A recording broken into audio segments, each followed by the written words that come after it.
Sa sandaling tumapak ako sa loob ng malaking pinto na gawa sa Nara, alam kong ginawa ko ang pinakamagandang desisyon o ang pinakamalaking pagkakamali sa buhay ko. Ang mukha ni Doña Patricia Sarmiento ay nag-iba.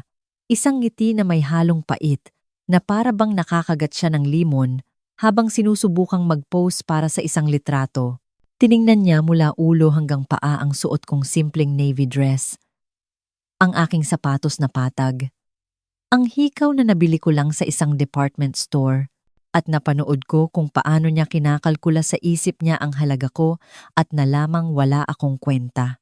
Bumulong siya sa kanyang anak, ang nobyo kong si Marco, ng isang bagay na akala niya hindi ko maririnig pero narinig ko ang bawat salita. Sabi niya, mukha raw akong katulong na naligaw at sa maling pinto pumasok, at doon ko nalaman na ang hapunan na ito ay magiging napaka-interesante. Ako si Elena Reyes, pero Lena ang tawag sa akin. 32 taong gulang at mayroon akong kumpisal. Sa loob ng 14 na buwan, mayroon akong inililihim sa lalaking dapat kong pakasalan. Hindi ito maliit na sikreto tulad ng pagkain ng huling hiwa ng pizza at isisi sa aso. Hindi rin ito katamtamang sikreto na natutulog pa rin ako na may kasamang stuffed animal mula pagkabata. Hindi. Ang sikreto ko ay kumikita ako ng halos 2 milyong piso kada buwan. Bago ang buwis, mas malaki pa. Pagkatapos ng buwis, ito pa rin ang uri ng numero na nagpapatingin ng 2 beses sa mga accountant at nagtatanong kung may nagkamali ba. Ako ay isang senior software architect sa isa sa pinakamalaking tech company sa Bonifacio Global City. Nagsusulat ako ng code mula pa noong 15 anyos ako. Naibenta ang una kong app noong 22 at mula noon ay paakyat na sa corporate ladder. May hawak akong 3 patent. Nagsalita na ako sa mga international conference. Mayroon akong mga stock option na makapagpapaluha sa iyo. At akala ni Marco, isa lang akong administrative assistant na halos hindi kayang bayaran ang renta. Hindi ko naman talaga siya sinungalingan. Nang magkita kami sa isang coffee shop, 14 na buwan na ang nakalipas, tinanong niya kung ano ang trabaho ko at sinabi kong nagtatrabaho ako sa tech. Tumango siya na parang naiintindihan. Tapos tinanong kung ako ba ang namamahala sa schedule ng mga executive. Ngumiti ako at sumagot ng isang bagay na malabo. Tulad ng sumusuporta sa team, siya na mismo ang nagpuno sa mga patlang at hindi ko na lang siya itinama. Bakit ko gagawin ang ganoon? Bakit ko hahayaan ang lalaking dinedate ko, ang lalaking minamahal ko, na maniwala na hirap ako sa pera samantalang kaya kong bilhin ang kotse niya ng 10 beses? Dahil may natutunan ako noon mula sa pinakamahalagang tao sa buhay ko. Ang lola ko ang nagpalaki sa akin matapos pumanaw ang aking mga magulang noong 7 taong gulang ako. Nakatira siya sa isang simpleng bahay, sa isang tahimik na subdibisyon, nagmamaneho ng lumang kotse, namimili sa ordinaryong grocery, at hindi kailanman nagsusuot ng kahit anong magarbo. Tinuruan niya akong magluto ng mga simpleng pagkain, pahalagahan ang maliliit na bagay, at huwag kailanman sukatin ang aking halaga sa numero sa aking bank account. Ang hindi ko alam hanggang sa siya'y pumanaw, noong 24 ako, ay nagkakahalaga ng daan-daang milyon ang aking lola. Nagtayo siya ng isang maliit na imperyo ng negosyo noong kanyang kabataan, namuhunan ng matalino, at piniling mamuhay ng simple dahil naniniwala siyang mas mahalaga ang karakter kaysa sa panlabas na anyo. Ipinamana niya sa akin ang lahat kasama ang isang sulat na hanggang ngayon ay nasa aking bedside table. Sa sulat na iyon, may isinulat siyang, "Hindi ko malilimutan," sabi niya. Ang tunay na pagkatao ng isang tao ay lumalabas lamang kapag iniisip nilang walang mahalagang nakatingin, kapag naniniwala silang wala kang maiaalok sa kanila. Kapag iniisip nilang mas mababa ka sa kanila, doon mo makikita kung sino talaga sila.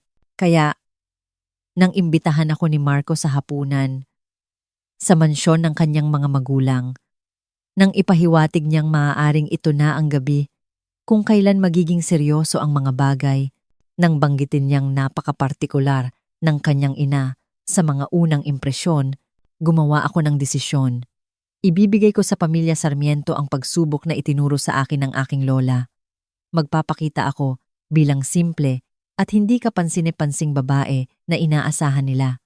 Magsusuot ako ng simpleng damit, imaneho ang aking lumang kotse, at magsalita ng may kababaang loob tungkol sa aking kalagayan.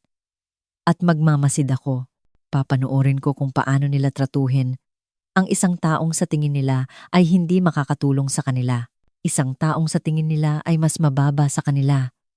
Isang taong sa tingin nila ay walang maiaalok. At bago ninyo ako husgahan, bago ninyo isipin na ako ay mapanlinlang o mapanloko, hayaan ninyo akong magtanong. Naisip nyo na ba kung ano talaga ang tingin sa inyo ng pamilya ng inyong partner? Nagkaroon na ba kayo ng kutob na peke ang mga ngiti at hungkag ang mga papuri? Nais nyo na bang malaman ang katotohanan kahit na masakit? Gusto kong malaman. Kailangan kong malaman dahil hindi lang si Marco ang ikinokonsidera kong pakasalan. Ikinokonsidera kong maging bahagi ng kanyang pamilya. At ang pamilya, tulad ng itinuro rin sa akin ng aking lola, ay panghabang buhay. Ang mansyon ng mga Sarmiento ay eksakto sa inaasahan ko at kahit papaano'y nagawa pa rin akong sorpresahin sa sobrang karangyaan. Ang driveway pa lang ay mas mahaba na kaysa sa ilang kalye na natirhan ko. Ang mga gate ay gawa sa bakal na may gintong palamuti dahil tila hindi sapat na magarbong tingnan ang ordinaryong bakal. Ang damuhan ay perpektong inalagaan na parang sinusukat ng ruler ang bawat hibla ng damo. Habang minamaneho ko ang aking 12 anyos na Toyota Vios sa malinis na driveway na iyon, nasulyapan ko ang sarili ko sa rearview mirror. Simpleng makeup, buhok na nakatali sa isang mababang ponytail, ang maliliit na gintong hikaw ng lola ko sa aking mga tainga, ang tanging alahas na suot ko. Mukha akong eksaktong isang taong hindi nababagay dito. Perpekto. Sinalubong ako ni Marco sa pinto na may halik na tila para sa audience. Ang kanyang mga mata ay dumaan sa aking damit, sa aking sapatos, sa kakulangan ko ng accessories, at may nakita ako sa kanyang ekspresyon na hindi ko pa napansin noon. Nahihiya siya sa itsura ko. Itinabi ko ang obserbasyong iyon para sa mamaya. Sa loob, ang bahay ay isang monumento ng bagong yaman na desperadong nagpapanggap na luma. Mga crystal chandelier ang nakasabit sa bawat kisame. Mga oil painting na may ginintuang frame ang nakahanay sa mga dingding. Bagaman napansin kong mga print lang ito, hindi orihinal. Ang mga muebles ay mahal, pero mukhang hindi komportable, pinili para sa itsura kaysa sa gamit. At doon, nakatayo sa foyer na parang reyna na nagmamasid sa kanyang kaharian, si Doña Patricia Sarmiento. Nasa early 60s na siya, na may mukha na malinaw, na nakakita na ng ilang mahuhusay na siruhano. Ang kanyang buhok ay nakaistilo sa isang perpektong helmet na marahil ay nangangailangan ng industrial strength na hairspray para manatili. Ang kanyang damit ay designer, ang kanyang mga alahas ay totoo, at ang kanyang ngiti ay ganap at lubos na peke. Inilahad niya ang kanyang kamay sa akin na parang nagbibigay ng audience. Kinuha ko ito at naramdaman ang panlalambot, ang pagwawalang bahala, ang ganap na kawalan ng init. At sa kanya ginawa ang komentong iyon kay Marco. Yung tungkol sa itsura kong parang katulong. At ngumiti lang ako at nagpanggap na wala akong narinig. Ang gabi ay malapit ng maging napaka-interesante. Kung alam ko lang kung ano ang papasukin ko noong gabing iyon, marahil ay baluti ang isinuot ko sa halip na navy dress. Ngunit sa kabilang banda, palagi kong pinaniniwalaan na ang pinakamahusay na baluti ay impormasyon. At nag-research ako.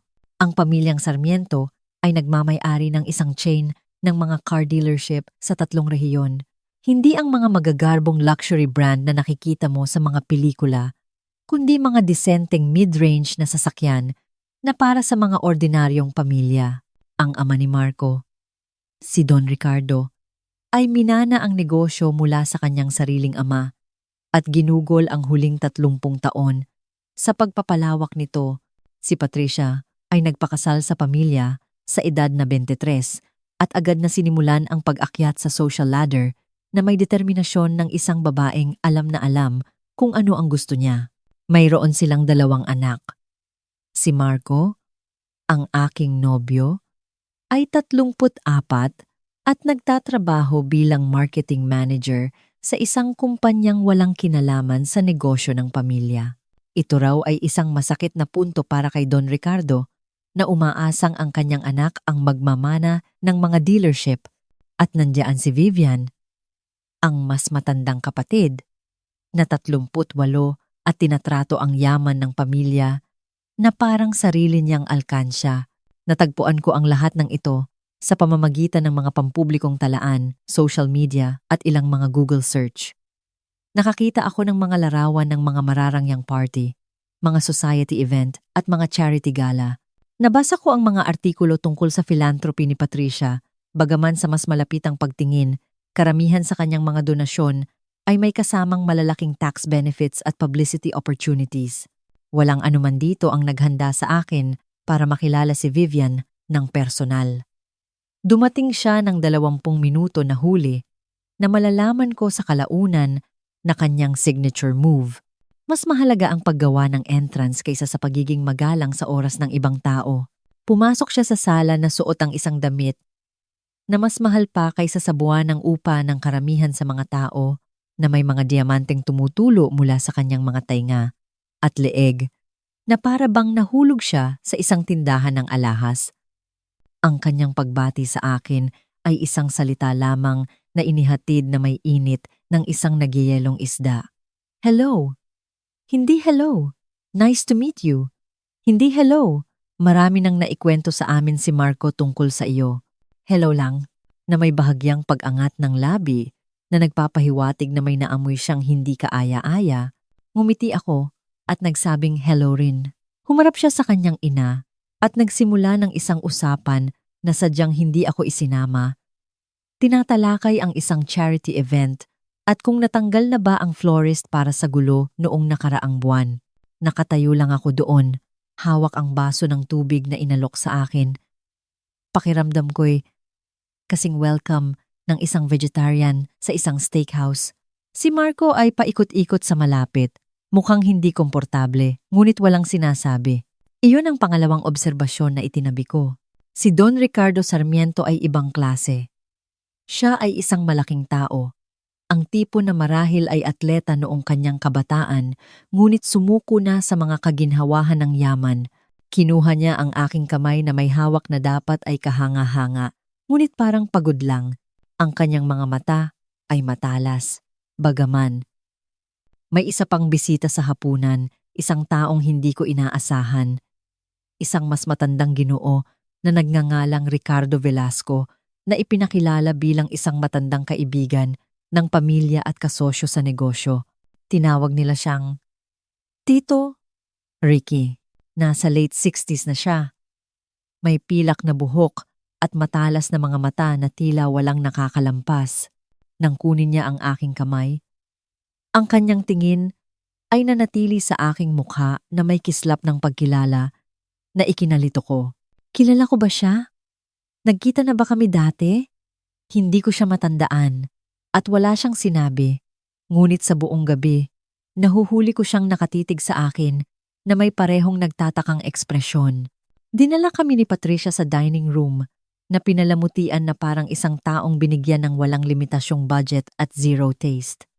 Ang mesa ay sapat na haba para sa isang royal banquet. Ang mga upuan ay naka-upholster sa inaakala kong totoong seda.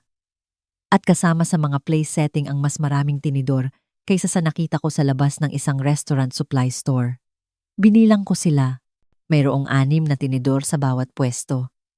6 para sa isang pagkain. Nakakita na ako ng mga operasyon na isinagawa na mas kaunti ang instrumento. Napansin ni Patricia ang pagtingin ko sa mga kubyertos at ngumiti. Ang kanyang nagyayelong ngiti. Sabi niya, marahil ay hindi ako sanay sa formal na hapunan. Ang kanyang boses ay tumutulo sa pekeng pakikiramay. Sinabi kong laging itinuturo sa akin ng aking lola na hindi ang mga tinidor ang mahalaga kundi ang mga kasama mo sa pagkain. Ang ngiti ni Patricia ay bahagyang humigpit. Humalakhak si Vivian sa kanyang baso ng alak at nagsimula na ang hapunan.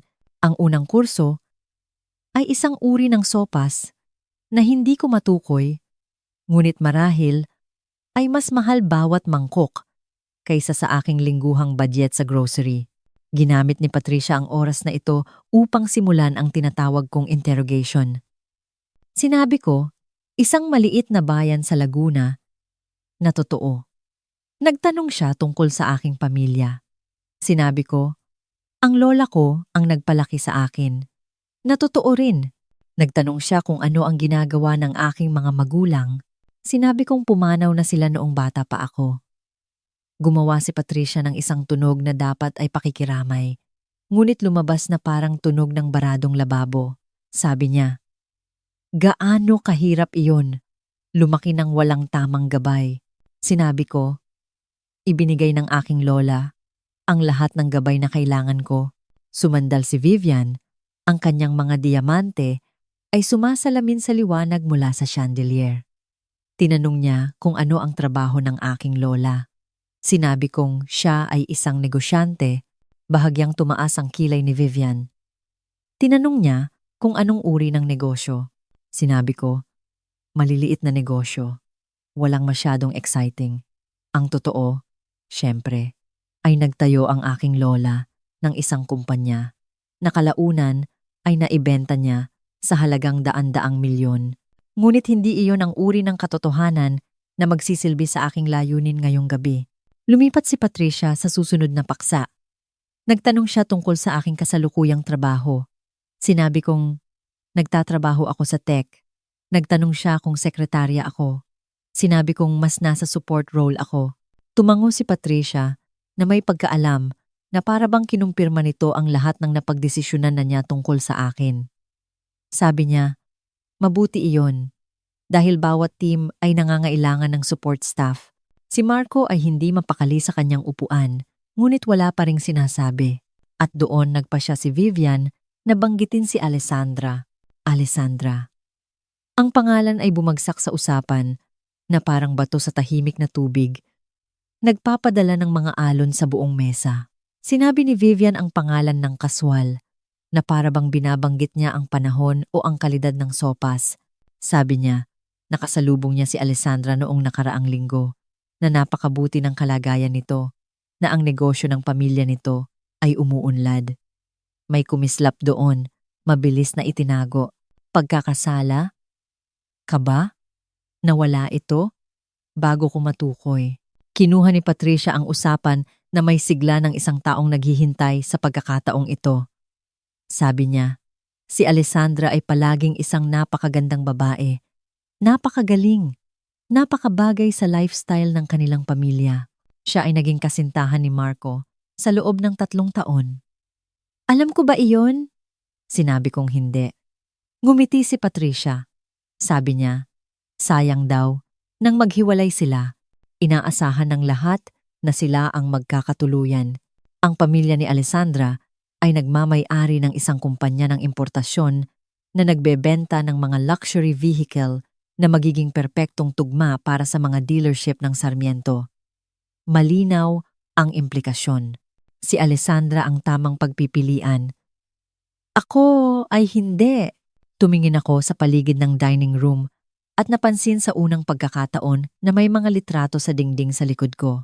Bahagya akong lumingon sa aking upuan at nakita ang isang gallery ng mga sandali ng pamilya Pasko, kaarawan, at sa hindi bababa sa 4 sa mga litratong iyon, isang magandang babae na may maitim na buhok ang nakatayo sa tabi ni Marco. Ang kanyang braso ay nakakabit sa kanya. Ang kanyang ngiti ay nagniningning. Si Alessandra.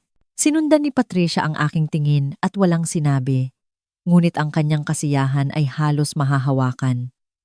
Dinagdagan pa ni Vivian ang sakit. Sabi niya, single pa rin si Alessandra. Isang sorpresa raw na walang nakakuha sa kanya, na para bang may hinihintay siya o isang tao. Bumalik ako sa mesa at ngumiti. Sinabi kong mukha siyang isang kahanga-hangang babae. Malinaw na hindi ito ang sagot na inaasahan ni Vivian. Kumurap siya, pansamantalang nawalan ng balanse. Unang nakabawi si Patricia. Sabi niya, oo, kahanga-hanga si Alessandra. At pagkatapos, na may subtilidad ng isang maso, idinagdag niya na sana ay hindi ako masyadong makaramdam, na hindi ako nababagay sa kanilang mundo dahil sa aking mas simpleng pinagmulan. Tinanong ko kung ano ang ibig niyang sabihin sa simple. Lumaki ang ngiti ni Patricia na may ngipin. Sabi niya, naiintindihan niyang hindi lahat ay ipinanganak na may mga tiyak na kalamangan, na ang ilang mga tao ay kailangang magtrabaho sa mga ordinaryong trabaho. Pangkaraniwan. Tinawag niya akong pangkaraniwan. May naramdaman akong nagbago sa loob ko, ngunit pinanatili kong neutral ang aking ekspresyon. Pumunta ako dito upang malaman ang katotohanan tungkol sa mga taong ito, at ang katotohanan ay nagiging napakalinaw. Sa wakas ay nagsalita si Marco. Sabi niya, walang ibig sabihin ang kanyang ina doon na protective lang siya sa kanya. Hinaplos ni Patricia ang kanyang kamay at sinabing, "Siyempre, protective ako. Laging gusto ng isang ina ang pinakamabuti para sa kanyang anak." Ang hindi sinasabing conclusion ay nakabitin sa hangin na parang usok. At hindi ikaw ang pinakamabuti. Tumikhim si Don Ricardo at sinubukang baguhin ang usapan. Nagtanong siya tungkol sa aking mga libangan, kung mayroon ba akong mga interes sa labas ng trabaho. Sinabi ko, mahilig akong magbasa, mag-hiking, magluto ng mga simpleng pagkain, walang magarbong bagay. Tumawa si Vivian at sinabing napaka-cute, parang isang bata na naglilista ng kanyang mga paboritong gawain. Si Tito Ricky, ang kaibigan ng pamilya, ay nagsalita sa unang pagkakataon mula nang umupo kami. Sinabi niyang mayroong dapat sabihin para sa mga simpleng kasiyahan, na ang kanyang sariling lola ay namuhay ng simple at siya ang pinakamasayang taong nakilala niya. Tiningnan siya ni Patricia ng isang tingin na maaaring magpaasim ng gatas. Hindi siya pinansin ni Tito Ricky at patuloy na tumingin sa akin na may kakaibang naghahanap na ekspresyon. Tinanong niya kung ano ang pangalan ng aking lola. Sinabi ko, Margarita Reyes. Bahagyang tumaas ang kilay ni Tito Ricky, ngunit wala na siyang sinabi. Tumango lang nang may pag-iisip at ibinalik ang kanyang atensyon sa kanyang sopas. Ang natitirang bahagi ng hapunan ay nagpatuloy sa parehong paraan. Si Patricia at Vivian ay nagpapalitan sa pagtatanong ng mga bagay na idinisenyo upang ipaalala sa akin ang aking lugar, na sa kanilang isipan ay nasa isang lugar na malayo sa ilalim nila. Si Marco ay paminsan-minsan ay gumagawa ng mahinang pagtatangka na ipagtanggol ako, ngunit malinaw na hindi buo ang kanyang puso dito. Si Don Ricardo ay nanatiling tahimik. Pinapanood ang mga pangyayari na may pagod na pagbibitiw ng isang taong matagal, nang natutunan na walang saysay ang pakikipagtalo sa kanyang asawa. At sa lahat ng ito, pinapanood ako ni Tito Ricky. Pagdating ng dessert, natutunan ko na ang lahat ng kailangan kong malaman tungkol sa pamilyang Sarmiento. Sila ay mga snob sa pinakamataas na antas. Ang uri na sumusukat sa halaga ng tao, sa dolyar, at mga koneksyon sa lipunan. Tinitingnan nila ako bilang isang hadlang na dapat alisin, isang problema na dapat lutasin, isang pagkakamali na ginawa ni Marco na kailangang itama. Ngunit may natutunan din akong iba. Isang bagay na hindi ko inaasahan. Si Marco ay hindi ang lalaking akala ko. Ang Marco na minahal ko ay mabait at maalaga at tila tunay na interesado sa akin bilang isang tao. Ngunit itong si Marco, ang nakaupo sa hapag ng kanyang ina at hinahayaan siyang wasakin ako nang walang isang salita ng tunay na protesta, ay ibang tao, isang mas mahina, isang taong mas nagmamalasakit sa pag-apruba ng kanyang pamilya kaysa sa pagtatanggol sa babaeng inaangkin niyang mahal niya. Nagtaka ako kung sino sa kanila ang totoong Marco. Malapit ko nang malaman. Pagkatapos ng dessert, inanunsyo ni Patricia na magkakape kami sa sitting room. Ang mga lalaki ay pumunta sa bintana upang pag-usapan ang negosyo, habang si Vivian ay nagpaalam upang tumawag. Sinabi ni Patricia na kailangan niyang kausapin ang kasambahay tungkol sa isang bagay at susunod na lang sa amin. Iniwan ako nito na mag-isa sa aking mga iniisip at isang perpektong pagkakataon, nagpaalam ako upang hanapin ang banyo. Itinuro ako ni Marco sa likod ng bahay, sa isang mahabang pasilyo na may mas maraming mapagpanggap na sining. Dahan-dahan akong naglakad, tinitingnan ang mga detalye. Ang bahay ay kahanga-hanga mula sa pananaw ng pananalapi. Ngunit malamig ang pakiramdam. Walang laman. Parang isang museo na walang talagang nakatira. Madaling mahanap ang banyo, ngunit hindi ko talaga iyon hinahanap. Ang hinahanap ko ay impormasyon, pag-unawa, isang palatandaan na makakatulong sa akin na maunawaan ang gabi. Nakakita ako ng mas maganda pa. Habang naglalakad ako sa isang bahagyang bukas na pinto, narinig ko ang mga boses. Ang boses ni Patricia at ni Vivian. Tumigil ako. Sinasabi ng bawat instinct ko na magpatuloy sa paglalakad. Igalang ang kanilang privacy. Huwag makinig sa usapan na parang karakter sa isang soap opera. Ngunit may isang bagay sa tono ni Patricia na nagpatigil sa akin, isang bagay na matalas, apurahan. Lumapit ako sa pinto. Sinasabi ni Patricia na kailangan nilang harapin ang sitwasyong ito ng mabilis, na hindi maaaring payagan si Marco na gawin ang pagkakamaling ito. Sabi niya, hindi siya makapaniwala na dinala pa niya ako dito, na akala niya ay isang phase lang ito, tulad ng kanyang vegetarian period sa kolehiyo. Sinabi ni Patricia na mas seryoso ito kaysa sa isang diet. Maaaring sirain ng babaeng ito ang lahat. Naramdaman kong bumilis ang tibok ng puso ko. Pinag-uusapan nila ako. Siyempre, pinag-uusapan nila ako. Ngunit ang sumunod ay ang talagang nagpalamig sa aking dugo. Sinabi ni Vivian na hindi maaaring maging mas masama ang timing. Sabi niya, kailangan nilang matuloy ang merger sa pamilyang De Villa at kailangang makasama ni Marco si Alessandra para mangyari iyon. De Villa. Iyon ang apelyido ng pamilya ni Alessandra, ang mga luxury car importer. Sumang-ayon si Patricia, sabi niya, nasa problema ang dealership, na kailangan nila ang partnership ng De Villa para makaligtas sa susunod na fiscal year. Naramdaman kong gumalaw ang sahig sa ilalim ko. Ang mga dealership ng Sarmiento ay may problemang pinansyal. May hinala na ako mula sa aking research, ngunit kinumpirma nito iyon. Nagpatuloy si Vivian. Sabi niya, dapat panatilihin ni Marco na interesado si Alessandra habang inaayos nila ang mga detalye. Iyon ang plano. Ang pamilya ni Alessandra ay mag-invest sa mga dealership at bilang kapalit, magkakaroon sila ng access sa distribution network ng mga Sarmiento. Sinabi ni Patricia na tiniyak sa kanya ni Marco na pinapanatili niyang bukas ang kanyang mga opsyon kay Alessandra. Bukas ang mga opsyon. Habang nagpo-propose sa akin, sumandal ako sa pader. Ang isip ko ay tumatakbo. Hindi lang ito snobbery. Hindi lang ito isang pamilyang hindi gusto ang kasintahan ng kanilang anak. Ito ay kalkulado, estratehiko. Si Marco ay hindi lang isang mahinang tao na hindi kayang tumayo sa kanyang ina. Ginagamit ako ni Marco. Pero para saan? Bakit ako pananatilihin kung si Alessandra naman pala talaga ang plano? Sinagot ni Vivian ang aking hindi nasasabing tanong. Sabi niya, napakatanga ni Marco. Tila gusto niya talaga itong maliit na sekretarya, itong nobody. Dapat ay gamitin niya lang siya bilang panakipbutas hanggang sa ma-finalize ang deal kay Alessandra, ngunit nagiging attached na siya.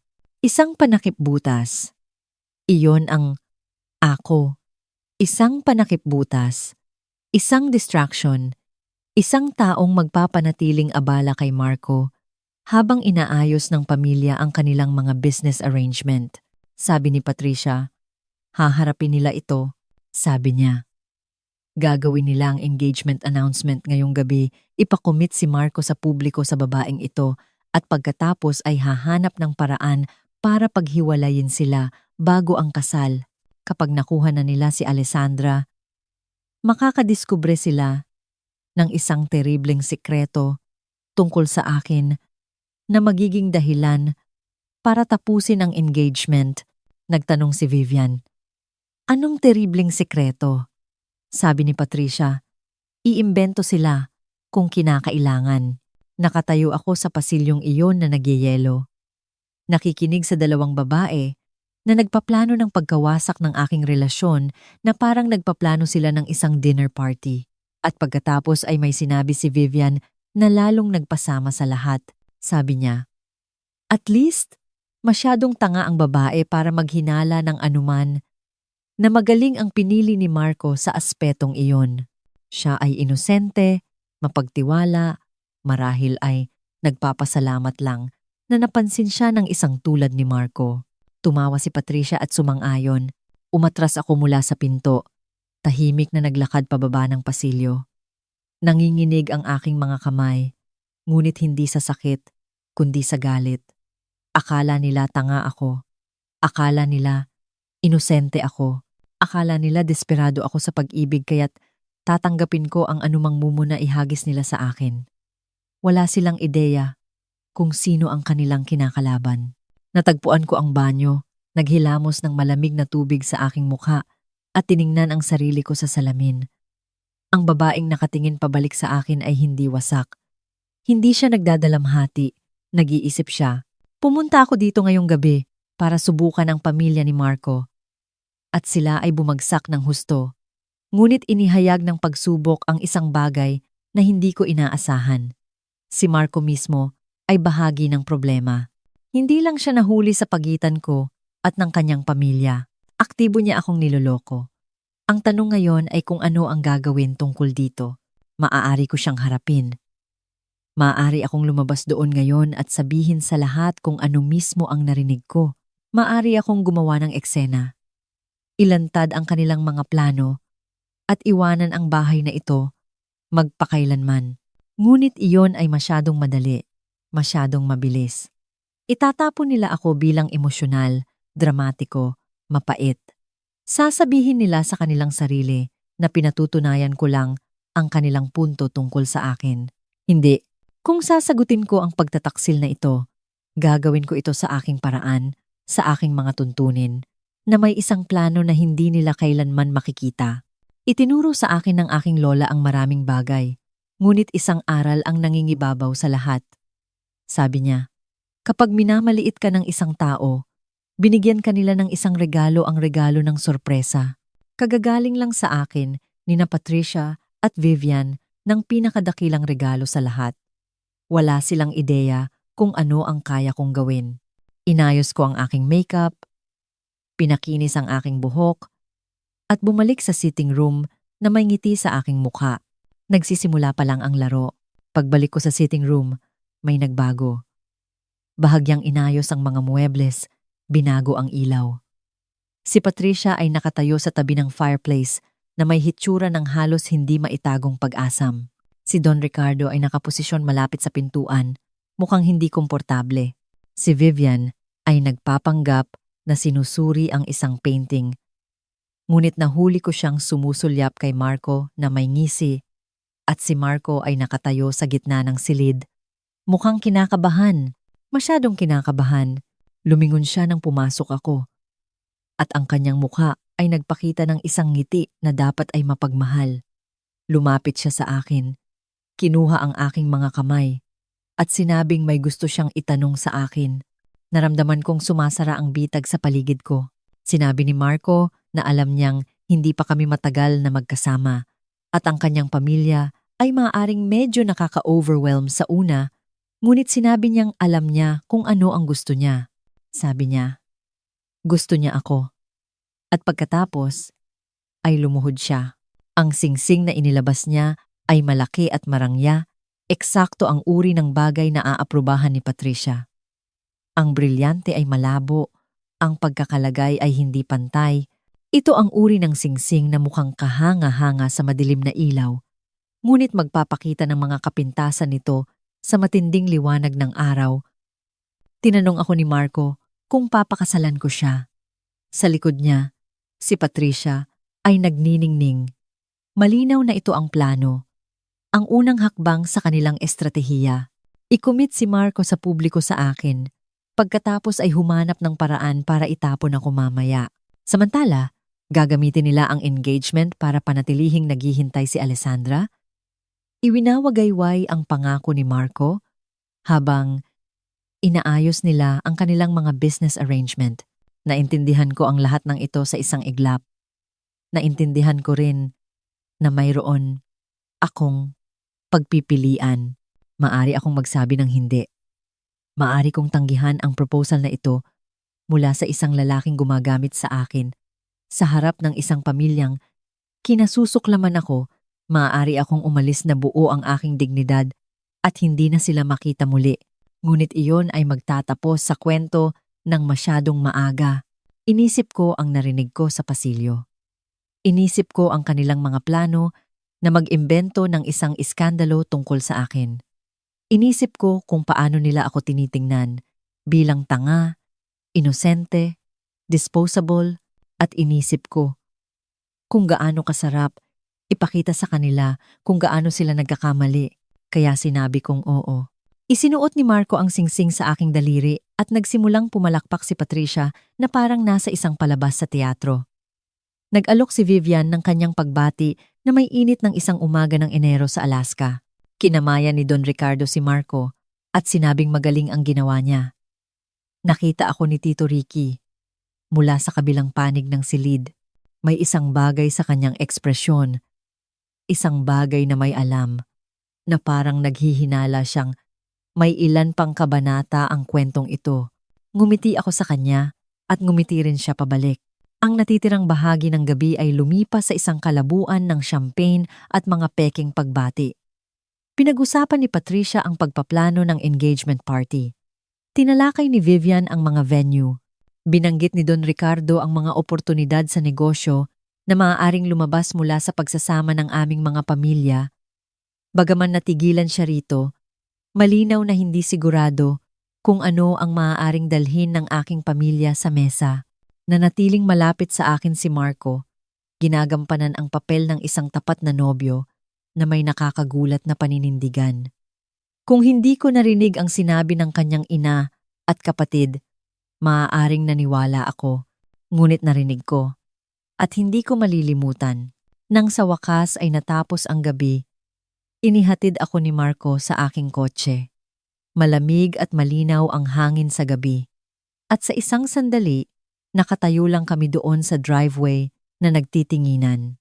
Tinanong niya kung okay lang ako. Sabi niya, alam niyang marami ang kanyang pamilya, ngunit nangako siyang magiging mainit din sila sa akin sa huli. Sinabi kong, naiintindihan ko.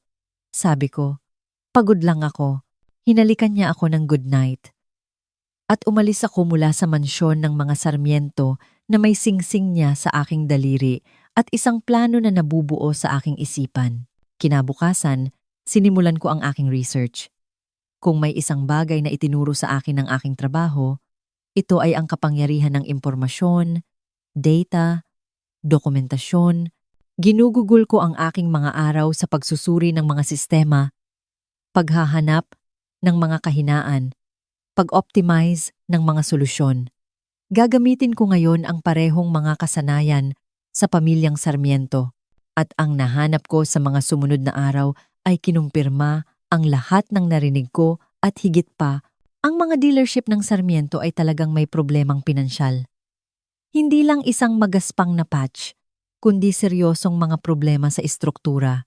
Masyado silang mabilis na lumawak sa mga panahong maganda ang ekonomiya, umutang ng sobra, at ngayon ay dumating na ang mga bayarin. Ang kanilang pangunahing franchise agreement ay malapit ng ma-renew. At ang manufacturer ay tumitingin sa ibang mga opsyon. Ang partnership sa pamilya ni Alessandra ay hindi lang estratehiko, ito ay desperado. Ngunit hindi lang iyon. Habang mas malalim ang aking paghuhukay, may iba pa akong nahanap. Isang bagay na marahil ay inakala ng mga Sarmiento na nakatago magpakailanman. Si Vivian ay nandaraya sa negosyo ng pamilya. Maliit lang ang mga halaga sa una, nakatago sa mga expense report at petty cash account. Ngunit sa paglipas ng mga taon, ito ay nadagdagan. Daan-daang libong dolyar ang kinuha para pondohan ang kanyang lifestyle habang ang kumpanya ay nahihirapan. Inimprenta ko ang lahat ng nahanap ko. Mga legal na dokumento, financial statement, talaan ng mga kahinahinalang transaksyon, at pagkatapos ay nagsimula akong tumawag. Ang pangalan ng aking lola ay may bigat pa rin sa ilang mga bilog. Ang mga business contact na kanyang inalagaan sa loob ng mga dekada ay naaalala ang pamilyang Reyes ng may paggalang. Nang makipag-ugnayan ako, masaya silang nakipag-usap. Isa sa mga contact na iyon ay kilala si Tito Ricky Velasco. At si Tito Ricky, lumabas, ay may sariling kasaysayan sa pamilyang Sarmiento. Dinaya nila siya sa isang business deal. Maraming taon na ang nakalipas. Walang ilegal. Sapat lang na hindi etikal para mag-iwan ng mapait na lasa. Naghihintay siya ng pagkakataon na makabawi. At malapit ko na siyang bigyan ng pagkakataong iyon. Ang mga sumunod na linggo ay isang ehersisyo sa pasensya at pag-arte. Ginampanan ko ang papel ng masayang nobya na may kasanayan ng isang award-winning na aktres. Dumalo ako sa mga hapunan ng pamilya sa mansyon ng Sarmiento. Nakikinig ako sa mga passive-aggressive na komento ni Patricia na may ngiti. Pinapanood ko si Vivian na ipinagmamalaki ang kanyang mga designer na damit at mamahaling alahas. Alam kung saan eksaktong nanggaling ang pera at pinanood ko si Marco. Iba na siya ngayon. O baka ngayon ko lang siya nakikita ng malinaw sa unang pagkakataon. Ang pagiging maalaga na dati kong nakakatuwa ay tila kalkulado na ngayon. Ang mga papuri ay parang rehearsed. At ang kanyang telepono na lalo niyang binabantayan ay nagbabuzz sa mga mensahe na mabilis niyang itinatago sa akin.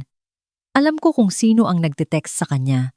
Nakita ko ang pangalan na sumilip sa kanyang screen ng higit sa isang beses. Alessandra.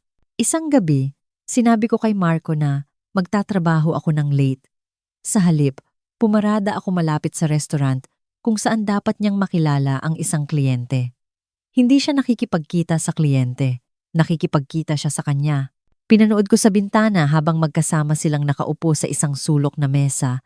Magkalapit ang kanilang mga ulo, ang kanilang body language ay hindi maikakailang intimate. Sa isang punto, kinuha niya ang kanyang kamay sa mesa. Sa isa pa, tumawa siya sa isang sinabi niya at hinawakan ang kanyang mukha. Hindi dahil kailangan ko ng ebidensya para sa anumang legal na layunin, kundi dahil gusto kong tandaan ang sandaling ito. Gusto kong tandaan kung sino talaga si Marco Sarmiento. Hindi lang siya mahina. Hindi lang siya mama's boy. Siya ay isang sinungaling at isang manloloko. Aktibong nagpapanatili ng dalawang relasyon habang ang kanyang pamilya ay nag-oorkestra ng resulta mula sa likod ng mga eksena. Ang galit na naramdaman ko sa sandaling iyon ay puting init at naglilinis, ngunit hindi ko ito ginawa. Hindi pa. Sa halip, umuwi ako at idinagdag ang mga litrato sa aking lumalaking file. Regular kaming nagkikita ni Tito Ricky, palaging lihim. Mayroon siyang sariling dokumentasyon ng mga kaduda-dudang gawain sa negosyo ng mga Sarmiento. May kilala siyang mga taong nasaktan sa kanilang mga pakikitungo sa paglipas ng mga taon. Higit pa sa handa siyang tumulong na pabagsakin sila. Ngunit tinanong niya ako kung bakit. Sabi niya, naiintindihan niya ang kanyang sariling mga motibasyon, ngunit gusto niyang malaman ang sa akin. Ito ba ay para lang sa paghihiganti? O may iba pa? Matagal kong pinag-isipan ang kanyang tanong bago ako sumagot. Sinabi kong hindi ito tungkol sa paghihiganti. Ito ay tungkol sa katotohanan. Sinabi ko, ginugol ng mga Sarmiento ang kanilang buhay sa paggamit ng kanilang pera at posisyon para manipulahin ang mga tao. Tinatrato nila ang sinumang itinuturing nilang mas mababa sa kanila bilang disposable. Pinalalaki nila si Marco na maging ganoon din at patuloy nilang gagawin ito sa iba matagal na matapos akong mawala. Sinabi kong kailangan ng isang tao na ipakita sa kanila na hindi sila mapoprotektahan ng kanilang pera mula sa mga kahihinatnan. Tumango si Tito Ricky ng dahan-dahan. Sabi niya, ipagmamalaki siya ng aking lola. Iyon ang sandali na alam kong tama ang aking pinili. Ang engagement party ay itinakda para sa 3 linggo mamaya. Ang mga Sarmiento ang magho-host nito sa kanilang mansyon. Iniimbitahan ang lahat ng mahalaga sa komunidad ng negosyo. Tinatrato ito ni Patricia na parang isang koronasyon. Isang pagkakataon na ipagmalaki ang kanyang perpektong pamilya sa mundo. Wala siyang ideya kung ano ang darating. Ginugol ko ang 3 linggong iyon sa paghahanda. Nakipag-ugnayan ako kay Tito Ricky. Gumawa ako ng mga estratehikong tawag sa mga kontak sa industriya. Nakipag-ugnayan pa ako sa car manufacturer na nag-iisip na i-drop ang mga dealership ng Sarmiento. Interesado sila sa kung ano ang maibabahagi ko. At pagkatapos, isang gabi bago ang party, may ginawa akong huling bagay. Binigyan ko si Marco ng isang huling pagkakataon na maging tapat. Nakaupo kami sa kanyang apartment. Pinag-uusapan ang mga huling detalye para sa party. Tinanong ko siya ng kaswal kung ano ang nararamdaman niya tungkol sa amin. Sa aming hinaharap, sabi niya, excited siya. Sabi niya, hindi na siya makapaghintay na pakasalan ako. Tinanong ko kung mayroon siyang gustong sabihin sa akin. Kahit ano. Tiningnan niya ako ng mga asul na mata na dati kong nakakabighani. Sabi niya, wala. Sabi niya, ikaw ang lahat ng gusto ko. Tinanong ko tungkol kay Alessandra. Namutla ang kanyang mukha. Mabilis siyang nakabawi. Ngunit nakita ko ang kislap ng takot sa kanyang mga mata. Sabi niya, si Alessandra ay isang matandang kaibigan lang, wala nang iba. Tumango ako at sinabing naiintindihan ko. At sa sandaling iyon, naiintindihan ko na. Naintindihan kong hindi kailanman sasabihin sa akin ni Marco ang katotohanan. Magsisinungaling siya sa aking mukha hanggat nagsisilbi ito sa kanyang mga layunin. Siya ay anak ng kanyang ina. Sa lahat ng paraan, kinagabihan, nagsuot ako ng damit mula sa aking totoong aparador. Hindi ang simpleng navy number na isinuot ko sa unang hapunan na iyon. Ito ay designer. Elegante. Mas mahal kaysa sa lahat ng suot ni Patricia. Tiningnan ko ang sarili ko sa salamin at ngumiti. Oras na para ipakita sa pamilyang Sarmiento kung sino talaga ang kanilang minamaliit. Ang mansyon ng mga Sarmiento ay nabago para sa engagement party. Mga puting tolda ang nakakalat sa perpektong damuhan. Mga crystal chandelier ang nakasabit sa mga pansamantalang estruktura, nagbibigay ng prismatikong liwanag sa nagtitipong mga tao. Isang string quartet ang tumutugtog ng masarap pakinggang classical music malapit sa fountain. Mga waiter na may malinis na uniforme ang nag-iikot na may champagne at mga pampagana na marahil ay mas mahal bawat kagat kaysa sa oras-oras na sahod ng ilang tao. Nagpakitang gilas si Patricia. Hindi lang ito isang party. Ito ay isang pahayag. Pumarada ako sa aking karaniwang Toyota, pinapanood ang mga ekspresyon ng mga valet habang sinusubukan nilang pagtugmain ang aking simpleng sasakyan sa parada ng mga Mercedes at BMW na nauna sa akin. Isa sa kanila ay nagtanong pa kung kasama ako sa catering company. Ngumiti ako at ibinigay sa kanya ang aking mga susi. Ang paglalakad mula sa parking area patungo sa pangunahing tolda ay parang isang runway. Sa bawat hakbang, hinuhubad ko ang katauhan na suot ko sa nakalipas na 3 linggo. Ang kinakabahang nobya, ang nagpapasalamat na fiancé. Ang simpleng babae na dapat magpasalamat sa pagtanggap ni Patricia Sarmiento. Ngayong gabi, ako, si Elena Reyes, ang tunay, ang aking damit ay isang malalim na emerald green, custom-fitted ng isang designer na ang pangalan ay binubulong sa mga fashion circle ng may paggalang. Ang aking mga alahas ay simple, ngunit hindi maikakaila sa sinumang nakakaalam ng kalidad. Ang brilyanteng pendant ng aking lola ay nakasabit sa aking lalamunan, isang piraso na tinatayang mas mahal kaysa sa karamihan ng mga kotse. Ang aking relo ay isang limited edition na 50 tao lang sa mundo ang may-ari. Ginugol ko ang nakalipas na 14 na buwan sa pagtatago kung sino ako. Ngayong gabi, titigil na ako sa pagtatago. Ang unang nakapansin sa akin ay isang babaeng hindi ko kilala.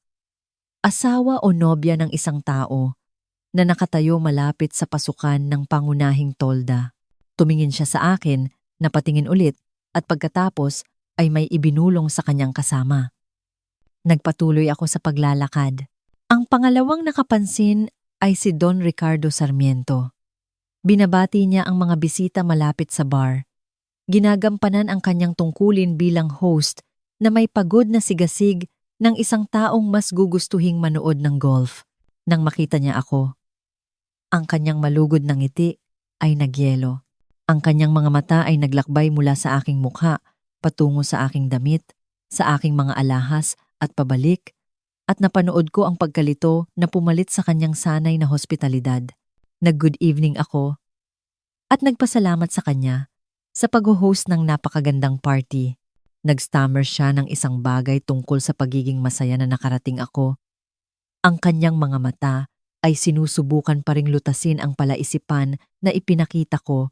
Umalis ako bago pa siya makapagtanong. Ang pangunahing tolda ay puno ng marahil 100 bisita? Isang maingat na piniling koleksyon ng mga kasosyo sa negosyo, mga socialite, at mga kaibigan ng pamilya. Nakilala ko ang ilang mukha mula sa aking research.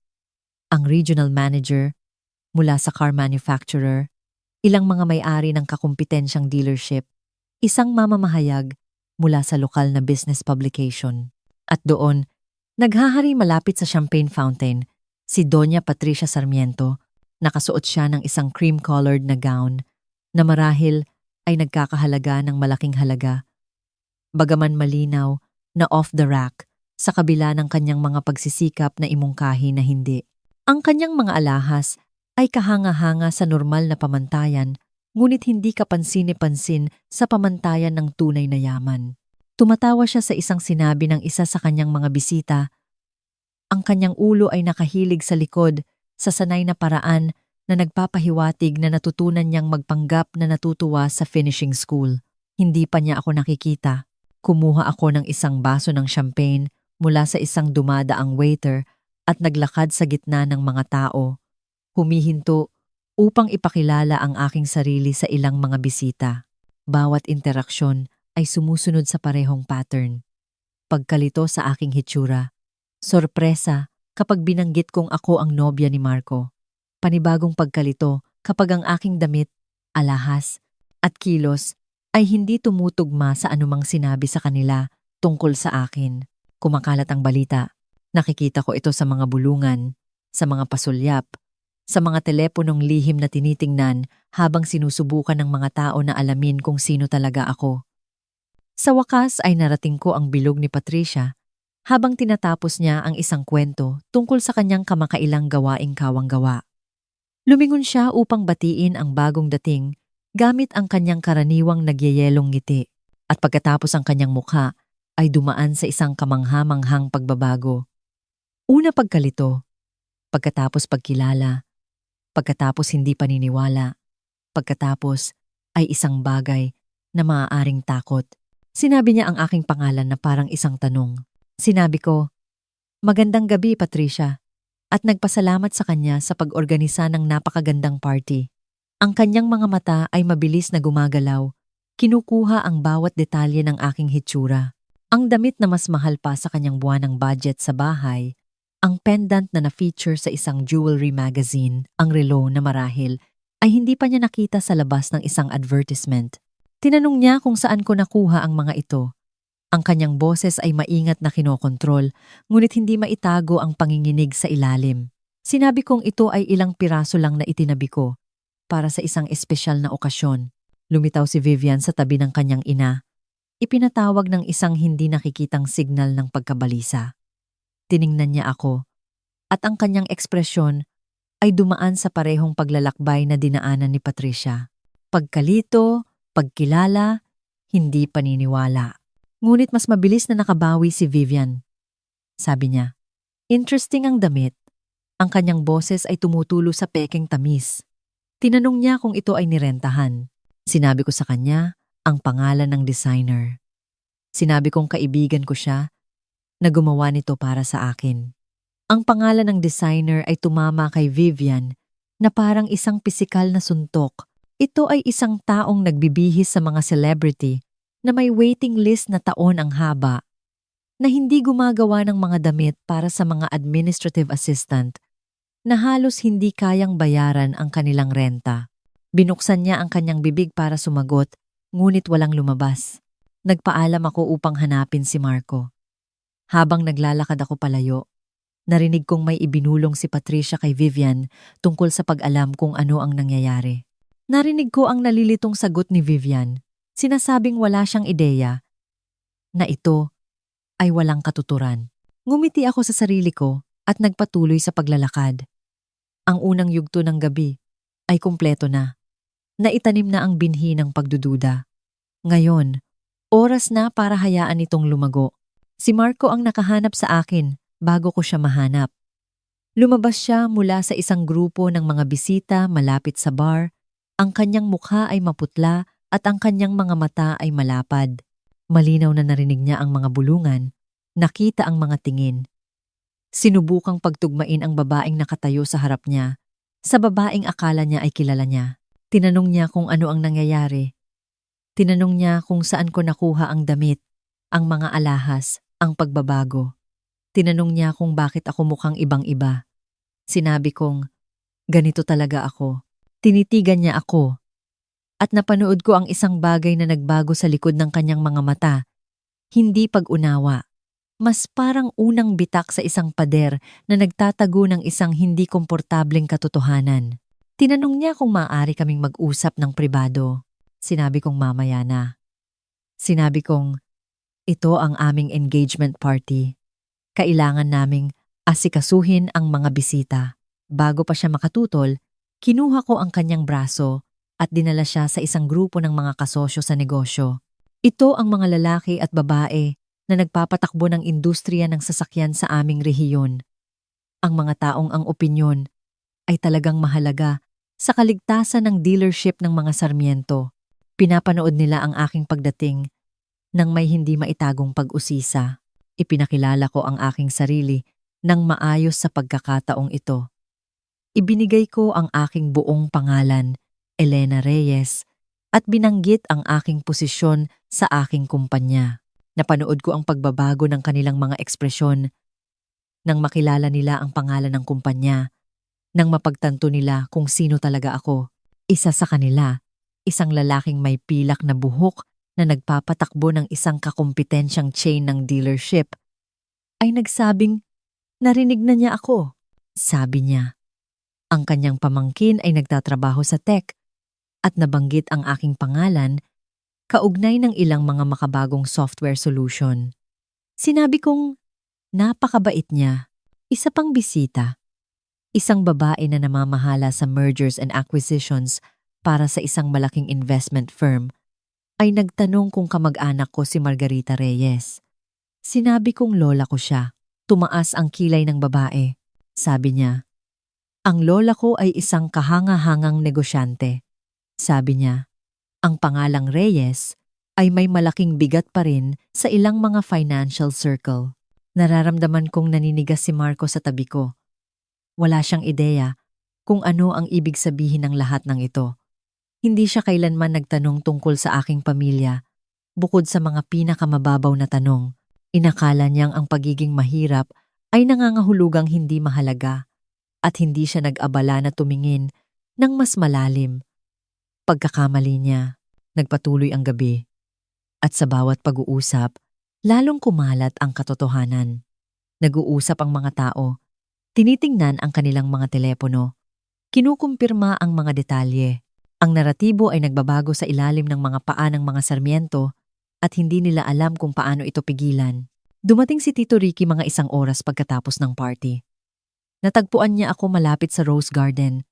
Pansamantalang nag-iisa habang si Marco ay hinila ng kanyang ama para sa isang mahalagang usapan. Sabi ni Tito Ricky, narito na ang kinatawan ng manufacturer. Sabi niya, interesado ang lalaki sa mga dokumentong ibinahagi niya kanina. Tinanong ko kung handa na siya. Sabi ni Tito Ricky, matagal na siyang handa. Nag-usap pa kami ng ilang minuto, inaayos ang mga detalye ng susunod na mangyayari. Pagkatapos ay bumalik si Tito Ricky sa mga tao at bumalik ako sa aking papel bilang masayang nobya. Si Patricia ang sumunod na nakahanap sa akin. Nabawi na niya ang ilan sa kanyang composure.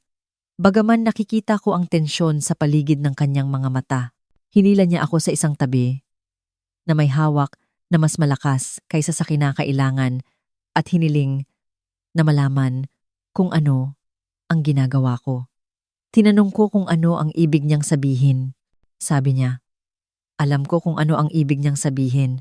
Sabi niya, ang damit, ang mga alahas, ang mga kwentong sinasabi ko sa mga tao tungkol sa aking lola at sa aking trabaho. Sabi niya, gusto niyang malaman kung ano ang aking laro. Sinabi kong walang laro. Sinabi kong nagiging ako lang. Sabi niya, imposible iyon. Sabi niya, sinabi sa kanya ni Marco ang tungkol sa aking kalagayan. Sabi niya, isa akong sekretarya na nakatira sa isang studio apartment at nagmamaneho ng isang kotse na dapat ay nasa junk shop na. Sinabi kong gumawa ng ilang mga palagay si Marco. Sinabi kong hindi ko talaga sinabi sa kanya ang mga bagay na iyon. Natahimik ang mukha ni Patricia. Sinabi kong nagtatrabaho ako sa tech. Na totoo. Sinabi kong mayroon akong support role. Na totoo rin dahil sinusuportahan ng mga arkitekto ang mga development team. Sinabi kong, hindi ko kailanman sinabing mahirap ako. Sinabi kong, hindi ko lang itinama ang kanilang mga palagay. Tinanong niya kung bakit. Tiningnan ko siya ng direkta. Itinuro sa akin ng lola ko na ang tunay na pagkatao ng isang tao ay lumalabas lamang kapag iniisip nilang walang mahalagang nakatingin. Sabi ko, gusto kong malaman kung sino talaga ang pamilyang Sarmiento. Nawala ng kulay ang mukha ni Patricia. Sabi ko, ngayon, alam ko na. Bago pa siya makasagot, huminto sa pagtugtog ang string quartet. Narinig ang boses ni Don Ricardo sa speaker system. Inanunsyo na oras na para sa mga opisyal na toast at talumpati. Tiningnan ako ni Patricia na may halong takot. Ngumiti ako at naglakad patungo sa entablado. Malapit nang magsimula ang pangunahing kaganapan. Ang entablado ay inihanda sa dulo ng pangunahing tolda. Pinalamutian ng mga bulaklak at malambot na ilaw na marahil ay dapat maging romantiko. Ngunit sa halip ay parang isang spotlight na naghihintay sa sandali nito. Si Don Ricardo ay nakatayo sa mikropono, tinatanggap ang mga bisita at nagpapasalamat sa kanilang pagdalo upang ipagdiwang ang espesyal na okasyong ito. Nagsalita siya tungkol sa pamilya, tungkol sa tradisyon, tungkol sa kahalagahan ng matatag na partnership sa negosyo at sa buhay. Ang kanyang mga mata ay patuloy na tumitingin kay Patricia na naglalakad sa gitna ng mga tao patungo sa entablado na may determinasyon ng isang general na papalapit sa isang larangan ng digmaan. Nakarating siya sa mikropono nang matapos na si Don Ricardo sa kanyang mga pahayag. Kinuha niya ito ng maayos. Ang kanyang composure ay matatag na bumalik. Ang kanyang ngiti ay nagyayelo at perpekto tulad ng dati. Sinabi niyang labis siyang natutuwa na tanggapin ang lahat sa pagdiriwang na ito ng engagement ng kanyang anak. Sabi niya, natagpuan ni Marco ang isang kahanga-hangang dalaga, isang taong magiging perpektong karagdagan sa pamilyang Sarmiento. Sabi niya, mayroon silang mga kapana-panabik na plano para sa hinaharap. Mga plano na titiyakin ang pagpapatuloy ng legacy ng mga Sarmiento sa mga susunod na henerasyon. Pagkatapos ay nagsimula siyang magpahiwatig ng mga oportunidad sa negosyo. Nagsalita siya tungkol sa paglago at pagpapalawak. Nagsalita siya tungkol sa mga bagong partnership at strategic alliance. Nagsalita siya tungkol sa mga dealership ng Sarmiento na papasok sa isang kapana-panabik na bagong kabanata. Napanood ko ang kinatawan ng manufacturer na hindi mapakali. Nakita kong nahuli ni Tito Ricky ang kanyang tingin at tumango ng halos hindi mahahalata. May pinatutunguhan si Patricia. Ginagamit niya ang engagement party na ito bilang isang platform para sa isang uri ng business announcement. Marahil ay may kaugnayan sa merger sa Devilla na dapat magligtas sa kanilang kumpanya. Tinawag niya si Marco sa entablado. Umakyat siya sa mga hakbang na mukhang kinakabahan. Bagaman sinusubukan niyang itago ito sa likod ng kanyang sanay na ngiti. Tumayo siya sa tabi ng kanyang ina at tumingin sa mga tao. Hinahanap ako. Ang kanyang ekspresyon ay komplikado. Sinabi ni Patricia na may isa pang tao na dapat ay nasa entablado na ito. Sabi niya, gusto niyang i-welcome ang kanyang future daughter-in-law, ang babaeng umagaw sa puso ng kanyang anak. Sinabi niya ang aking pangalan. At lumingon ang mga tao upang tingnan ako. Ibinaba ko ang aking baso ng champagne at naglakad patungo sa entablado. Tahimik ang tolda, maliban sa aking mga yapak. Bawat mata ay nakatuon sa akin. Nagawa na ng mga bulungan ang kanilang trabaho. Alam ng lahat na may nangyayari, na ang engagement party na ito ay malapit ng maging ibang bagay. Umakyat ako sa mga hakbang at tumayo sa tabi ni Marco. Inabot niya ang aking kamay, ngunit ang kanyang hawak ay hindi tiyak. Nagtatanong, inabot sa akin ni Patricia ang mikropono na may ngiting hindi umabot sa kanyang mga mata. Sabi niya, sigurado siyang gusto kong magsabi ng ilang salita. Tiningnan ko ang mikropono sa aking kamay. Tiningnan ko si Marco. Tiningnan ko si Patricia na akala niya ay siya ang may kontrol. Tiningnan ko ang mga tao, puno ng mga individual na maaaring magpabagsak o mag-angat sa kinabukasan ng pamilyang Sarmiento. Sinabi ko, oo, gusto kong magsabi ng ilang salita. At pagkatapos ay nagsimula akong magsalita. Sinabi kong gusto kong pasalamatan si Patricia sa mainit na pagtanggap na ibinigay niya sa akin. Sinabi kong gusto kong kilalanin ang pamilyang Sarmiento sa pagpapakita sa akin kung sino talaga sila sa nakalipas na ilang linggo. Ang ngiti ni Patricia ay kumislap. Sinabi ko, noong una akong pumunta sa bahay na ito, gumawa ako ng isang desisyon. Nagpasya akong hayaang makita ng mga Sarmiento ang isang simpleng bersyon ko, isang babaeng walang mamahaling damit o kahanga-hangang mga kredensyal, isang babaeng maaaring ituring nilang mas mababa sa kanila. Ang mga tao ay lubos na tahimik. Gusto kong makita kung paano nila tratuhin ang isang taong sa tingin nila ay hindi makakatulong sa kanila. Isang taong sa tingin nila ay walang maiaalok. Isang taong sa tingin nila, sa salita ni Patricia, ay pangkaraniwan. Namuti ang mukha ni Patricia. Sinabi ko, ang nahanap ko ay nagbigay liwanag. Inilarawan ko ang hapunan kung saan ako ay ikinumpara ng hindi pabor sa ex-girlfriend ng aking nobyo. Inilarawan ko ang mga bulong na insulto na akala ni Patricia ay hindi ko naririnig. Inilarawan ko ang pagtawag sa akin na katulong, pagtawag sa akin na pangkaraniwan, pagtawag sa akin na gold digger ng mga taong walang alam tungkol sa akin. Nakatitig na sa akin ngayon si Marco. Ang kanyang mukha ay isang maskara ng takot, sabi ko. At pagkatapos ay may narinig akong hindi ko dapat marinig. Inilarawan ko ang pag-uusap sa study. Inilarawan ko sina Vivian at Patricia na nag-uusap kung paano ako aalisin sa buhay ni Marco. Inilarawan ko ang pag-alam na ako ay isang panakip-butas lamang.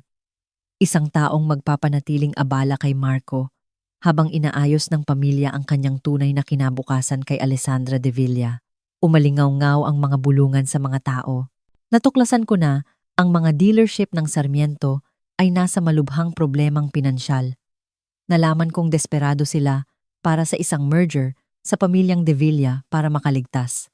Nalaman kong pinapanatili ni Marco ang kanyang mga opsyon na bukas kay Alessandra sa buong panahong magkasama kami. Inilabas ko ang aking telepono at ipinakita ang isang litrato sa screen. Si Marco at Alessandra sa restaurant.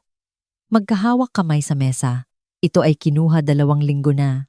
Ang nakalipas, habang si Marco ay dapat na nagtatrabaho ng late, ang mga tao ay nagbulungan. Hinawakan ni Marco ang aking braso. Sabi niya, hindi ito ang hitsura nito.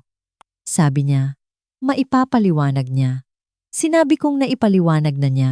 Sinabi kong, binigyan ko siya ng pagkakataon na maging tapat noong nakaraang gabi. At pinili niyang magsinungaling. Bumalik ako sa mga tao. Sabi ko, mayroon pa. Ang tolda ay naging ganap na tahimik muli. Bawat tao sa lugar na iyon ay naiintindihan na nasasaksihan nila ang isang bagay na hindi pa nangyayari. Ang mga komportableng alituntunin ng mga social event ay nasuspinde. Ang mga maskara ay natatanggal. Sinabi kong ginugol ko ang nakalipas na ilang linggo sa pagsasaliksik sa negosyo ng pamilyang Sarmiento.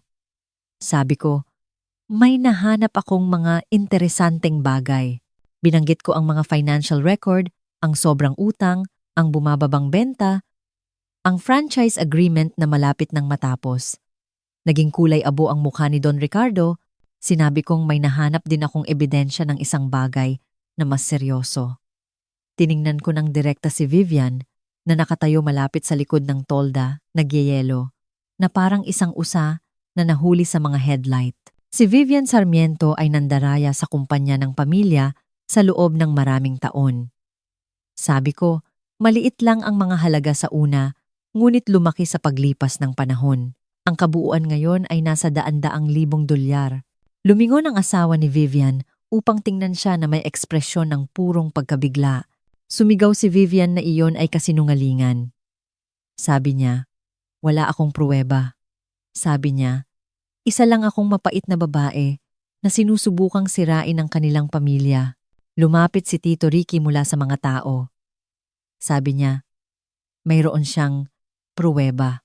Naglakad siya patungo sa entablado na may dalang folder na alam kong naglalaman ng mga taon ng dokumentasyon, mga bank record, expense report, transaction history, lahat ng kailangan para patunayan kung ano mismo ang ginawa ni Vivian.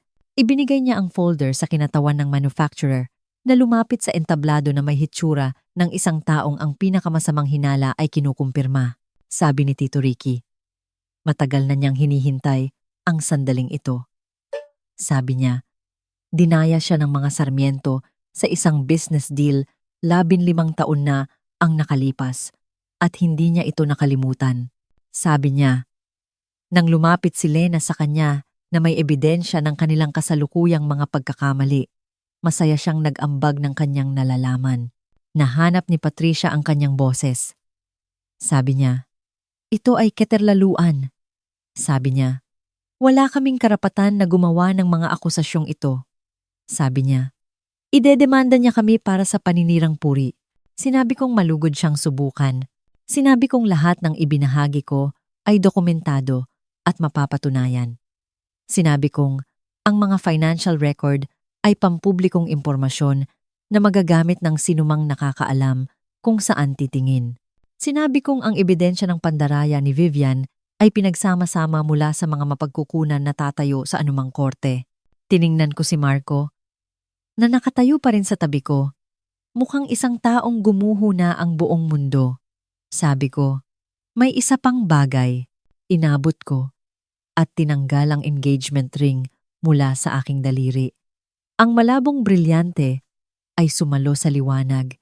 Inilalantad ang lahat ng mga kapintasan nito. Hindi ako magpapakasal kay Marco Sarmiento. Hindi ko kailanman binalak. Hindi matapos kong malaman ang katotohanan tungkol sa kanya at sa kanyang pamilya. Ang tanging dahilan kung bakit ako nagsabi ng oo sa kanyang proposal ay para bigyan sila ng sapat na lubid para ibitin ang kanilang sarili. Ibinigay ko ang singsing pabalik kay Marco. Dapat mong ibigay iyan kay Alessandra. Malinaw na siya. Ang talagang gusto mo. Nagusot ang mukha ni Marco. Sabi niya, hindi iyon totoo. Sabi niya, may nararamdaman siya para sa akin. Sabi niya, ang bagay kay Alessandra ay negosyo lang. Isang bagay na inayos ng kanyang ina. Sinabi ko, iyon mismo ang problema. Hinayaan mong ayusin ng iyong ina ang iyong buhay, ang iyong mga relasyon, ang iyong hinaharap. Hindi ka kailanman tumayo para sa akin kapag inatake ako ng iyong pamilya. Nagsinungaling ka sa aking mukha tungkol kay Alessandra. Kahit na binigyan kita ng pagkakataon na maging tapat, ang isang lalaking hindi kayang maging tapat sa babaeng inaangkin niyang mahal niya ay hindi isang lalaking gusto kong pakasalan. Ang mga tao ay lubos na tahimik. Humarap ako sa kanila sa huling pagkakataon. Ako si Elena Reyes. Ako ay isang senior software architect na nagtayo ng isang karera sa pamamagitan ng pagsisikap at integridad. Kumikita ako ng mas malaki sa isang buwan kaysa sa kinikita ng karamihan sa mga tao sa isang taon. At namumuhay ako ng simple, dahil itinuro sa akin ng aking lola na ang yaman ay hindi ang sukatan ng halaga ng isang tao. Ipinakita sa akin ng mga Sarmiento ang kanilang tunay na pagkatao. Inihayag nila ang kanilang sarili bilang mga taong humuhusga sa iba sa pamamagitan ng kanilang mga bank account at social status. Tinrato nila ako ng may paghamak dahil akala nila ay wala akong maiaalok sa kanila. Iyon ang uri ng pagkatao na kalaunan ay sisira sa kanila may tulong kuman o wala. Ibinaba ko ang mikropono sa podium at bumaba sa entablado. Naghiwalay ang mga tao para sa akin na parang tubig. Walang nagsalita. Walang sino man ang sumubok na pigilan ako. Sa likod ko, narinig ko ang pagsisimula ng gulo. Hindi ako lumingon habang naglalakad ako sa tolda, ngunit naririnig ko ang lahat, ang boses ni Patricia, mataas at desperado. Sinusubukang iligtas ang sitwasyon. Sinasabi niyang nagkaroon ng hindi pagkakaunawaan, na malinaw na may problema ako, na walang totoo sa lahat ng sinabi ko. Ngunit tapos na ang pinsala. Naririnig ko ang kinatawan ng manufacturer na nakikipag-usap sa kanyang telepono. Ang kanyang boses ay maikli at propesyonal. Naririnig ko ang ibang mga bisita na nagbubulungan. Ang ilan ay papunta na sa mga labasan. Nais na ilayo ang kanilang sarili sa sakuna na nagaganap sa kanilang harapan. Nakarating ako sa gilid ng tolda at huminto. Si Vivian ay na-corner ang kanyang asawa malapit sa bar. Sinusubukang magpaliwanag, sinusubukang magbigay, katwiran. Ang kanyang ekspresyon ay bato. Tinitingnan niya siya na parang hindi pa niya siya nakita dati. Na parang ang babaeng pinakasalan niya ay pinalitan ng isang estranghero na suot ang kanyang mukha. Si Don Ricardo ay nakaupo sa isang upuan. Ang kanyang ulo ay nasa kanyang mga kamay. Ang patriarka ng imperyo ng Sarmiento ibinagsak sa pamamagitan ng paglalantad ng mga sikreto na marahil ay pinaghihinalaan niya ngunit hindi kailanman nais aminin at si Marco. Si Marco ay nakatayong mag-isa sa entablado, ang tinanggihang singsing ay hawak pa rin sa kanyang kamay. Tinitingnan niya ako na may ekspresyon na hindi ko mabasa, galit, bighati, pagsisisi. Hindi na mahalaga. Lumabas ako ng tolda. At sa malamig na hangin ng gabi, ang mga bituin ay maliwanag sa itaas. Walang pakialam sa drama ng tao na nagaganap sa ilalim nila. Huminga ako ng malalim. Pinupuno ang aking mga baga ng hangin na parang mas malinis, mas magaan. Natagpuan ako ni Tito Ricky sa tabi ng fountain ilang minuto mamaya. Sabi niya, tapos na. Sabi niya, tumawag na ang manufacturer. Ang mga dealership ng Sarmiento ay mawawalan ng kanilang franchise agreement sa katapusan ng buwan. Tinanong ko kung nasiyahan siya. Sabi niya, hindi tamang salita ang kasiyahan. Sabi niya, mas parang ginhawa, parang isang utang na sa wakas ay nabayaran na. Naiintindihan ko ang ibig niyang sabihin. Tinanong niya kung ano ang gagawin ko ngayon. Sinabi kong uuwi na ako.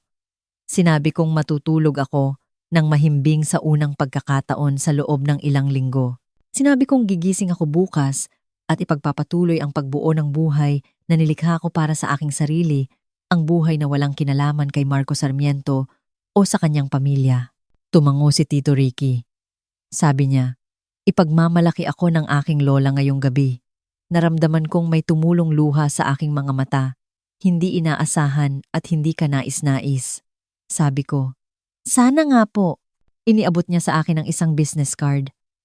Sabi niya, kung kailangan ko ng anuman, tawagan ko siya. Sabi niya, may utang na loob siya sa akin. Isinilid ko ang card sa aking pitaka at nagpasalamat sa kanya. Pagkatapos ay naglakad ako sa valet station.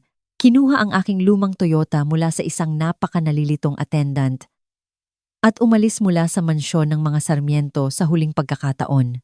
Sa aking rearview mirror, nakikita ko ang mga bisita na umaagos palabas ng tolda.